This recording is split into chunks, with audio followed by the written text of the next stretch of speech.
Zucchine tonde ripiene, un secondo piatto facilissimo da preparare, saporito, gustoso e leggero, si preparano in pochissimi minuti, piacciono proprio a tutti, grandi e piccini. Cosa aspettate? Consiglio di provarle subito. Ho messo a bollire in una pentola dell'acqua leggermente salata, metto a cuocere le zucchine per solo 5 minuti da quando riprende il bollore. Rimuovo le zucchine dall'acqua e lascio leggermente intiepidire.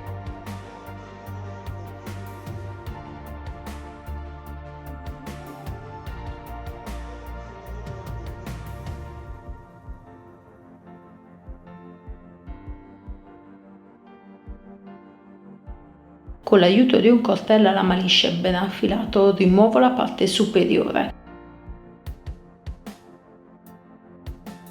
Scavo all'interno di ogni zucchina tonda, raccolgo la polpa.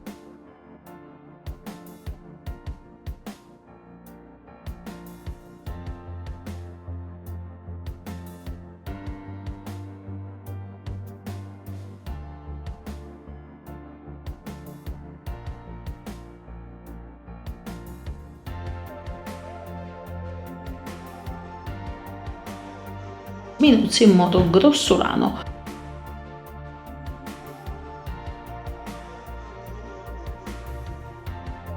Lascio cuocere in una padella in un giro di olio.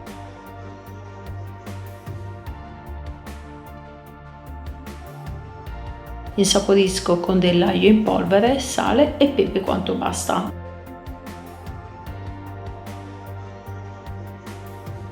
Mescolo fino a quando saranno ben appassite.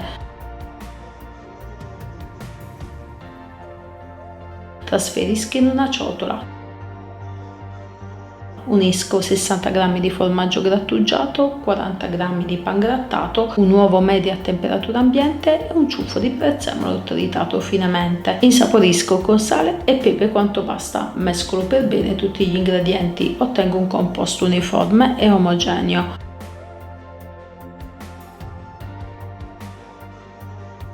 Riempio ogni zucchina con il composto appena preparato.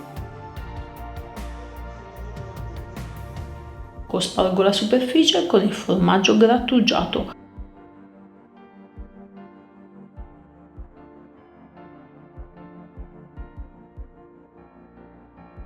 Sistemo man mano nella pirofila da forno. Ho messo alla base un foglio di carta forno, quindi irroro con un filino di olio.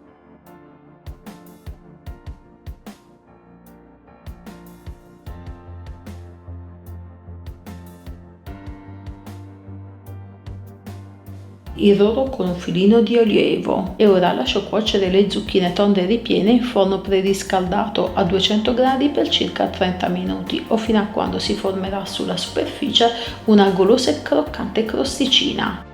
Ed ecco a voi miei carissimi amici, le zucchine tonde ripiene sono un secondo piatto ricco e saporito, un'idea simpatica per portare in tavola un piatto bello da vedere, invitante ma anche buono. Provate la mia ricetta, sono sicurissima ve ne innamorerete al primo assaggio.